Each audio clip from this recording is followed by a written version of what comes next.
नमस्कार, स्वागत है आपके अपने YouTube channel update with Raghav में। आज हम बात करने वाले हैं उन तमाम नियोजित शिक्षकों का जो नियोजित शिक्षक से विशिष्ट शिक्षक बने हैं। क्या उनको घाटे का सौदा हुआ?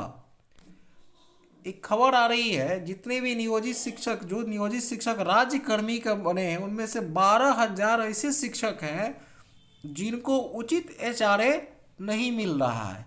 यानी पहले उनको एचआरए ज़्यादा मिलता था, लेकिन अब जो है एचआरए उनको बहुत ही कहिए तो कम मिलता है। यानी एक और ये एचआरए विसंगति को लेकर भी कई जिलों में और कहिए तो कई विद्यालयों में एक विद्यालय में अलग अलग तरह का एचआरए भी दिया जा रहा है। उसको लेके भी एक अपडेट आई है। अगर आप हमारे चैनल पर नए हैं तो कृपया चैनल को लाइक और सब्सक्राइब जरूर करें। और नियोजित शिक्षक जो है, एक खबर ये भी है कि जो समक्षमता पास नहीं करेंगे फिर भी वो क्या है अपने अपने पद पर बने रहेंगे। ऐसी तमाम तरह की अफवाहें थी कि जो सक्षमता परीक्षा पास नहीं करेंगे उनको हटा दिया जाएगा। ऐसी कोई खबर नहीं है, न भी सरकार कही है और न ही कोई नियमावली है। उसमें सिर्फ वो नियोजन इकाई में ही रहेंगे और अपने पद पर बनेगा और तमाम तरह की उनको सुविधाएं जो मिलती है मिलती आएगी। जो भी बढ़ोतरी होगा, जो भी पे कमीशन की बढ़ोतरी होगी, उनको भी उनको लाभ जरूर मिलेगा। चलिए हम शुरुआत करते हैं आगे। जैसा कि आप देख सकते हैं कि इसमें है कि नियोजित से राजकर्मी बने 12,000 शिक्षकों को शहरी एचआरए नहीं मिल रहा है। यानी कि इसमें इनको अभी नुकसान हो रहा है। अनियमित एचआरए की वजह से शिक्षकों को समान रैंक के बावजूद वेतनमान में अंतर और शिकायत के बाद भी लाभ नहीं मिल रहा है। टीचरों को क्या हो रहा है नुकसान? इससे क्या, आप देखिए, एक ही विद्यालय में एक ही ग्रेड के शिक्षकों को अलग अलग एचआरए दिया जा रहा है। अब उसमें से बहुत सारे ऐसे नियोजित शिक्षक हैं जो राज्यकर्मी बने हैं। पहले उन्हें एचआरए अलग रेट में मिलती थी, बढ़ा हुआ मिलता था, लेकिन राज्यकर्मी बनने के बाद उन्हें क्या हुआ, एचआरए कम गया। इस बात को लेकर सभी शिक्षकों ने जो अपने जिलों में डीईओ से और डीपीओ से बात की और जल्द उसका समाधान करने की समस्या दूर कर दी जाएगी, ऐसी बातें बताई जा रही है। इसके अलावा आप देखेंगे स्वक्षमता के लिए एक अपडेट था कि आप देख सकते हैं कि इसमें आपको बताया गया स्वक्षमता परीक्षा नहीं देने पे पद पर बने रहेंगे। यानी कि वैसे तमाम शिक्षक जो स्वक्षमता अभी नहीं दिए हैं या पास नहीं हुए हैं, तो ये एक अफवाह फैला दी गई कि भाई स्वक्षमता जो पास नहीं करेगा उसको हटा दिया जाएगा, जबकि ऐसे किसी प्रकार की कोई खबर नहीं है। ये कोर्ट भी कह चुकी है और सरकार भी अपनी नियमावली में यही बात कहती है कि जो स्वक्षमता पास नहीं हुए हैं तो वो नियोजित शिक्षक ही रहेंगे। कई नियोजित शिक्षकों ने एक बात कही थी, नियोजित है नियोजित ही रहेंगे, उनके ऊपर किसी प्रकार का जोर जबरदस्ती नहीं होने वाला है।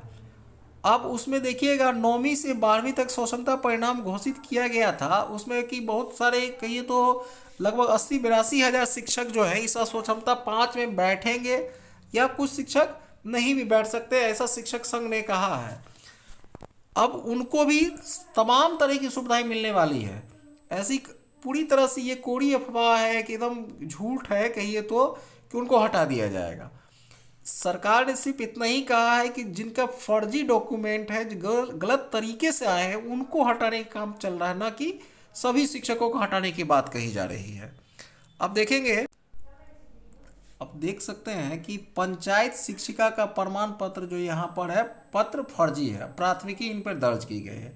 अब ऐसे शिक्षकों के लिए सरकार ने सख्त रुख अपनाया है और ये आप देखिएगा भोजपुर जिले का एक फर्जी शैक्षणिक प्रमाण पत्र के आधार पर पंचायत शिक्षिका की नियुक्ति के रूप में गंभीर मामला सामने आया है।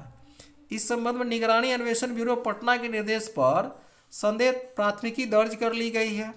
इनकी नियुक्ति जो है 2010 में हुई थी और जांच में पाया गया था कि उस समय जो प्रस्तुत जो इंटरमीडिएट विज्ञान का अंक पत्र एवं प्रमाण पत्र बिहार विद्यालय परीक्षा समिति पटना सत्यापन में फर्जी पाएगा। इन्होंने जो सर्टिफिकेट इंटर का दिया था उनका सत्यापन जब कराया गया तो इनका वो सर्टिफिकेट फर्जी पाएगा, इसलिए इनको भारतीय दंड संहिता के अनुसार इन पर मामला दर्ज कर लिया गया है। इनका रोल नंबर, रजिस्ट्रेशन नंबर और प्राप्तांक का मिलान नहीं। क्रय समिति से प्राप्त जितना अभिलेख प्राप्त हुआ, इसमें इनका रोल कोड, रोल नंबर और रजिस्ट्रेशन नंबर का प्राप्तांक मिलान नहीं हुआ, यानी ये गलत तरीके से एडिट करके चढ़ाया गया था। ऐसे शिक्षकों के प्रति सरकार कहिए तो कठोर रुख अपनाई हुई है। एक बड़ी खबर ये भी है कि एक ही स्कूल में जो है दो तरह के आवास भत्ता को लेकर विधान परिषद ने जताई आपत्ति। एक ये मामला बहुत देखने को मिल रहा है कि एक ही विद्यालय में अलग अलग शिक्षकों को क्या है, अलग अलग तरह का आवास भत्ता दिया जा रहा है। इसको लेके एक विधान पार्षद है वंशीधर ब्रजवासी ने एक ही स्कूल में दो तरह का आवास भत्ते देने का आरोप लगाते हुए नवगठित नगर निकाय की परिसीमा का निर्धारण करने की मांग की है।